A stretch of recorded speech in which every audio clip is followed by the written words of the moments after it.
Hi friends, நான் உங்கள் Rajasekar from PR walks and talks. இது நம்ம யூடியூப் சேனல். நம்ம சேனல் என்ன சப்ஸ்கிரைப் பண்ணாமல் இருந்தால் பண்ணிக்கோங்க. அப்போ தான் நம்ம சேனலில் போடக்கூடிய எல்லா வீடியோஸும் நோட்டிஃபிகேஷன் வந்த உடனே அதை ஓப்பன் பண்ணி அதில் இருக்கக்கூடிய கதைகள் எல்லாமே நீங்கள் கேட்கலாம். அருமையான அற்புதமான சிறுகதைகள், நாவல்கள் நம்ம சேனல்லேருந்து கொடுத்துட்ருக்கோம். நம்ம வீடியோஸினுடைய கமெண்டில் பாருங்கள். நம்ம வீடியோ பார்க்குறவங்க நம்ம கதையை பற்றி, நம்ம வீடியோ போடக்கூடிய விஷயத்தை பற்றி என்ன சொல்கிறாங்க அப்படிங்கிறது உங்களுக்கு புரியும். அதே நேரத்தில் இதை கேட்டுட்டு உங்கள் ஃப்ரெண்ட்ஸுக்கு ஷேர் பண்ணுங்கள், லைக் பண்ணிவிடுங்க, ஒரு கமெண்ட் பண்ணுங்கள். ஓகேவா? ஸோ இந்த வீடியோவில் கேட்கக்கூடிய கதை திருமதி சிவசங்கரி அவர்கள் எழுதிய சண்டை, எ ஃபேமிலி ஷார்ட் ஸ்டோரி கேட்க போகிறோம். எ fight between the husband and wife, அதான் இந்த கதையோட தீம். அந்த கதை தான் இப்போ கேட்க போகிறோம். கேட்கலாமா? சண்டை சிறுகதை. அவன் அன்றைக்கு வீட்டுக்கு வரும்போது அவள் முகத்தை 1.5 முழத்துக்கு தூக்கி வைத்துக் கொண்டிருந்தாள். அன்று அவர்களுக்கு மாத வெட்டிங் டே. அதாவது அன்றோடு அவர்களுக்கு திருமணமாகி 3 மாதம் முடிகிறது. கல்யாணம் அன்றே அவனும் அவளும் தீர்மானித்து விட்டார்கள். Weekly wedding day, monthly wedding day என்று முதல் 1 வருடம் கொண்டாடி ஒரு லட்சிய தம்பதியாய் இருக்க வேண்டும் என்று. அதன்படி திருமணமான புதன்கிழமை ஒவ்வொரு வாரம் வரும்போதும் சினிமா, ஹோட்டல் என்று உல்லாசமாக பொழுது கழித்தார்கள். மாத திருமண நாள் அன்று அவளுக்கு அவன் பரிசு பொருட்கள் வாங்கி சந்தோஷப்படுவான். முதல் மாத வெட்டிங் டே அன்று அவளுக்கு அமெரிக்கன் ஜார்ஜெட் புடவை, 2ஆம் மாத தினத்தில் முதலை தோல் பை. இப்படி இன்று என்ன வரப்போகிறது, என்ன வாங்கி வருவான் என்று காலையில் இருந்தே அவள் எதிர்பார்த்து கொண்டிருந்தாள். ஈவினிங் ரெடியாக இரு, நான் வந்ததும் வெளியில போலாம், அங்க உனக்கு ஒரு சர்ப்ரைஸ் இருக்கு என்று அவன் காலையில் சொல்லி சென்றான். 5 மணியில் இருந்து இவளும் தயாராய் இருக்கிறாள். ஆனால் அவனைத்தான் காணோம். அலுவலகத்துக்கு கூட போன் பண்ணி கேட்டாள். மதியம் லீவு போட்டு விட்டு போனவன் தானாம். எங்கே போனார்? நேரம் ஆக ஆக அவளுக்கு கற்பனை எதுவும் தோன்றாததால் ஏமாற்றம் மட்டும் எழ முகத்தை தூக்கி வைத்துக் கொண்டாள். அவன் ஐஐடியில் படித்து அகமதாபாத் கல்லூரியில் MBA-வை திறமையுடன் பாஸ் செய்தவன்.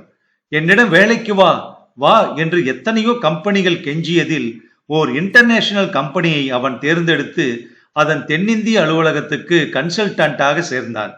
சென்னையில் வாசம், 2000 ரூபாய் சம்பளம், கார், நுங்கம்பாக்கத்தில் வீடு என்று 23ஆம் வயதிலேயே அவனுக்கு மிக யோகம் அடித்தது. 4 மாதங்களுக்கு முன் பம்பாய்க்கு வேலையாய் சென்றவன் அங்கு MSc படித்துவிட்டு தனியார் நிறுவனம் ஒன்றில் ரிசர்ச் அசிஸ்டண்டாக பணிபுரியும் அவளை சந்தித்தான். மறுநாள் அதற்கும் அடுத்த நாள் என்று சேர்ந்தார் போல அவனும் அவளும் சந்தித்து கொண்ட போது தாங்கள் ஒருவர் மேல் ஒருவர் தீவிர காதல் கொண்டிருப்பதாக உணர்ந்தனர். 10 நாட்களுக்குள் பம்பாயில் இருந்த அவளது பெற்றோரை அவன் சந்தித்தான். உங்கள் மகளை மணக்க ஆட்சேபனை உண்டா என்று கேட்டான். பம்பாயின் நாகரிக கூட்டத்தை சேர்ந்த அவர்களுக்கு இந்த சம்பந்தம் பிடித்து போனது.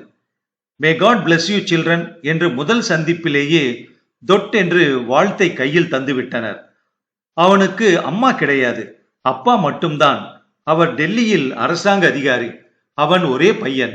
செய்தி தெரிந்ததும் all the best my boy என்று அவரும் வாழ்த்தை தெரிவித்து விட்டார். கல்யாணம் பம்பாயில். 2ஆம் நாளே சென்னைக்கு அவனும் அவளும் பறந்து வந்து புது குடித்தனத்தை தொடங்கினார்கள். முதல் 2 மாதங்களை வீட்டை அலங்கரிப்பதிலும் அதற்கு தேவையான பர்னிச்சர், கர்டன் வாங்குவதிலும், புது நண்பர்களை சேகரிப்பதிலும், வெளியில் விருந்து கேளிக்கைகளுக்கு போவதிலும், பியூட்டி பார்லர்களுக்கு போய் அழகை பராமரிப்பதிலும் அவள் செலவழித்தாள். 3ஆம் மாதம் இதெல்லாம் அவள் பொழுதை நிரப்ப முடியாமல் போனதால் மறுபடி வேலைக்கு போக வேண்டும் என்று அவளை தீர்மானித்து உடனடியாய் மும்முரமாய் வேலை தேடியதில் மனசுக்கு பிடித்த தினசில் வேலை கிடைத்து விட்டது. வருகிற முதல் தேதியிலிருந்து போக வேண்டும். மணி 7:30 தாண்டியதும் அவளின் கோபம் தாங்க முடியாததாக போயிற்று. ஹவ் இர்ரெஸ்பான்சிபிள், ஒரு போன் பண்ணக்கூடாது, அப்படி என்ன வேலை அவருக்கு, என்னை காக்க வைத்து விட்டு என்று அழுத்து கொண்டாள். மேலும் 1/2 மணி ஆன சமயத்தில் அவனின் வெள்ளை ஃபியட் காம்பவுண்டுக்குள் நுழைந்தது. அவள் மாடி பால்கனியை விட்டு இறங்கவே இல்லை. அவன் மாடி ஏறி வந்தான். பிரீப்கேஸை படுக்கையில் போட்டுவிட்டு இவள் பக்கத்தில் இருந்த நாற்காலியில் உட்கார்ந்தான். கால் ஷூவை கூட கலட்டாமல் மேஜை மேல் தூக்கி காலை போட்டுக்கொண்டான். கும் என்று வெளிநாட்டு விஸ்கி வாசனை. அவள் கோபமாக இருப்பதையோ அவளை காக்க வைத்துவிட்டு தாமதமாக வந்ததையோ அவன் உணர்ந்ததாகவே தெரியவில்லை. விர்சன் தானே வந்திருக்கிறான், அவனும் ஆஷாவும் பிரிந்து விட்டார்களாம், வான் டைவர்ஸ் என்றான் மெல்ல. அவன் சொன்ன விஷயம் அவளுக்கு அதிர்ச்சி தருவதாக இருந்தது. ஆஷா மிஸ்ரந்தானியை அவளுக்கு நன்றாக தெரியும். மிர்சந்தானிக்கு பெங்களூரில் வேலை. ஆஷா பம்பாயை சேர்ந்த பணக்காரி. 5 மாசங்களுக்கு முன்னால் காதலித்து மனம் செய்து கொண்டார்கள். அவர்களா பிரிந்து விட்டார்கள். தன் கோபத்தை கூட மறந்து விட்டாள் அவள். வாட் என்று கேட்டாள்.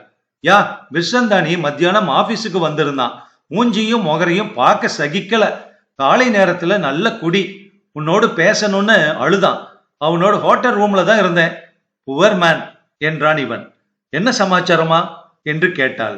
1 மாசமாக 2 பேருக்கும் காரணம் இல்லாமல் சண்டை எழுந்தது. பெருசா போயிருக்கிறது. இனி தாங்க முடியாது என்று பிரிந்து விட்டார்களாம். சண்டைக்கு என்ன காரணம் கேட்டால் சிரிப்பு வரும் உனக்கு. போன மாசம் ஆஷா காலில் ஏதோ கட்டி என்று ஸ்கின் ஸ்பெஷலிஸ்டிடம் போயிருக்கிறாள். வெச்சந்தானியும் கூட போயிருக்கிறான். தொடையில் இருக்கிற கட்டியை பார்ப்பதற்காக அந்த doctor please ask your younger brother to go outside என்றாராம். என் தம்பியா? இவரா? என் ஹஸ்பண்ட் டாக்டர் என்று ஆஷா டாக்டரை திருத்தி இருக்கிறாள். அந்த டாக்டர் சும்மா இருக்க கூடாதோ? அடடே, அப்படியா? பார்த்தால் ஒல்லியாக உங்கள் தம்பி மாதிரி இருந்தார். அதுதான் கேட்டேன். சாரி என்று விளக்கம் வேறு கொடுத்திருக்கிறார். வீட்டுக்கு வரும்போதே ஆஷா சண்டை போட தொடங்கி விட்டாளாம். அது எப்படி அந்த டாக்டர் அப்படி இன்சல்ட் பண்ணலாம் என்று. மிர்சந்தானி என்ன பண்ணுவான்? நீ குண்டு, நான் ஒல்லி, அதனால் சும்மா விளையாட்டுக்கு கேட்டிருப்பார். Take it as a joke என்று சமாதானம் செய்திருக்கிறான். ஆனால் ஆஷா விடவில்லை. மறுநாள் காலையில் இருந்து டிஃபன் சாப்பாடு எல்லாம் 2 மடங்காக சாப்பிட வேண்டும் என்று மிர்சந்தனியை வற்புறுத்த தொடங்கினாளாம். ஏதோ தமாஷ் என்று 2 நாட்கள் பொறுத்தவனுக்கு 3ஆம் நாள் கோபம் வந்து விட்டதாம். எனக்கு அதிகமாக சாப்பிட்டால் வயிறு கெட்டு போகும், என்னால் பெருக்க முடியாது, நீ வேண்டுமானால் இளைத்துப்பார் என்று சொல்லி இருக்கிறான். அதிலிருந்து சண்டை பெரிதாகி விட்டதாம். You don't care about me என்று ஆஷா கத்த, இவன் கத்த விரிசல் பிளவாகி விட்டது. அதன் பிறகு தொட்டால் குத்தம். 15-20 நாட்கள் அப்படியே இருந்து பிறகு பிரிவதுதான் நல்லது என்று முடிவெடுத்து விட்டார்களாம். என்னடா பாவி, இந்த சின்ன விஷயத்திற்கா சண்டை என்று நான் அவனை கேட்டேன். சின்னதில் ஆரம்பித்தது எதுவரைக்கும் போனது என்று உனக்கு தெரியாதரா? எங்கள் குடும்பத்தை சண்டையில் இழுத்தால் நான் வேறு பெண்ணை மனதில் நினைத்துக் கொண்டிருப்பதாக கூத்தடித்தாள். ஓ, யூ டோன்ட் நோ என்றாள். ஆஷா அசிங்கமாக இவனை திட்டவே கோபம் வந்து அவளை அடித்து விட்டானாம். அவள் அப்பா வீட்டிற்கு உடனே கிளம்பி போய்விட்டாள். மறுநாளே வக்கீல் நோட்டீஸும் வந்து விட்டது. எதற்காக ஆஷா இப்படி ஒன்றுமில்லாததை பெரிது செய்தாலோ? நல்ல பெண், அது மாதிரிதான் இருந்தாள். ஆனால் உள்ளே எத்தனை விஷம் பார் என்றான் இவன். அவன் பேசி முடித்து விட்டான். ஆனால் அவளுக்கு அவன் ஆஷாவை தாக்கி பேசியது கோபத்தை மூட்டியது. உங்களுக்கு மிர்சந்தானி பக்கம் தானே தெரியும். ஆஷாவை விசாரிக்காமல் அவளை பற்றி மட்டமாக பேசுவது தவறு. She is a nice girl. இவன் குடித்து விட்டு அவளை என்னவெல்லாம் பேசினானோ. கையை நீட்டி அடிக்கிறவன் ஒரு ஆண் பிள்ளையா? சே, அடித்தல் என்ன தவறு? அவள் கண்டபடி பேசலாம் என்றால் இவன் ஒரு தட்டு தட்டினால் என்ன? அவன் மிர்சந்தானிக்கே பரிந்து கொண்டு வந்தான். வாட்? ஒரு தட்டு தட்டினால் என்னவா? மேல் சேவனிசம் பேசுகிறதா? ஆண் பிள்ளை என்றால் என்ன வேண்டுமானாலும் செய்யலாமா? அதற்கு அதிகாரம் உண்டா? தவறு பண்ணுவதே மென்தான், இதில் வாய் வேறு. அவள் எதிர்த்து வாதாடினாள். இப்போது அவனுக்கு சீற்றம் எழுந்தது. ரொம்ப உனக்குத்தான் தெரியும் என்று பேசாதே. தப்பு ஆண்களை காட்டிலும் பெண்கள் தான் அதிகம் செய்கிறார்கள். ஆண்களை பற்றி உனக்கு என்ன தெரியும்? டோன்ட் ஜெனரலைஸ் ஐ சே. அவன் கத்தினான். கத்திவிட்டான் சரியாகி விடுமா? இன்றைக்கு கூட நீங்கள் தவறு செய்திருக்கிறீர்கள். 5 மணிக்கு வருவதாக சொல்லி என்னை காக்க வைத்ததும் இல்லாமல் 8 மணிக்கு வந்துவிட்டு மரியாதைக்கு ஒரு சாரி கிடையாது. என்ன பெரிய பேச்சு வேண்டி இருக்கிறது உங்களுக்கு? இங்கே என்ன தலை போய்கிற காரியம் இருக்கு? சொன்னால் சொன்னபடி வந்து சேர்வதற்கு. மிர்சந்தானி மனசு உடைந்து போயிருந்தான். நண்பன் என்று பேர் எதற்கு? ஒரு மென்டல் கம்ஃபர்ட் கொடுக்க வேண்டாமா? உனக்கு எங்கே அதெல்லாம் புரிய போகிறது என்று கத்தினான் அவன். ஆல்ரைட், உங்களுக்கு என்னை விட உங்கள் ஃப்ரெண்டு முக்கியம். ஓகே, ஆனால் காத்து கொண்டு இருக்காதே. நான் வர லேட் ஆகும் என்று ஒரு போன் பண்ண கூடாதா? அந்த அளவுக்கு கூட மரியாதை கிடையாதா? கோபத்தில் அவன் கண்கள் சிவந்து போயின. ஷட்டப், எனக்கு மரியாதையை நீ கற்றுக் கொடுக்க வேண்டாம். குட்னஸ், மனிதனின் கஷ்டத்தை புரிந்து கொள்ள தெரியாத உன்னிடம் பேசி ஒன்றும் பிரயோஜனம் இல்லை. என்னை போல மடையன் உண்டா என்று அழுத்துக் கொண்டான். ஓ யா, ஐ அக்ரி. மனைவிக்கு மரியாதை கொடுக்காத உங்கள் சிநேகிதன் மாதிரி தானே நீங்களும் இருக்க முடியும். ஷட்டப் ஐசே. அவன் எதற்காக நம்ம ஆர்கியூமெண்டில் இழுக்கிறாய்? உனக்கு நான் ரொம்ப இடம் கொடுத்தது தவறு. அதுதான் துள்ளி குதிக்கிறாய். நீங்கள் ஒரு ஷட்டப் சொன்னால் எனக்கு பதிலுக்கு 100 தடவை ஷட்டப் சொல்ல தெரியும். சொல்லட்டுமா?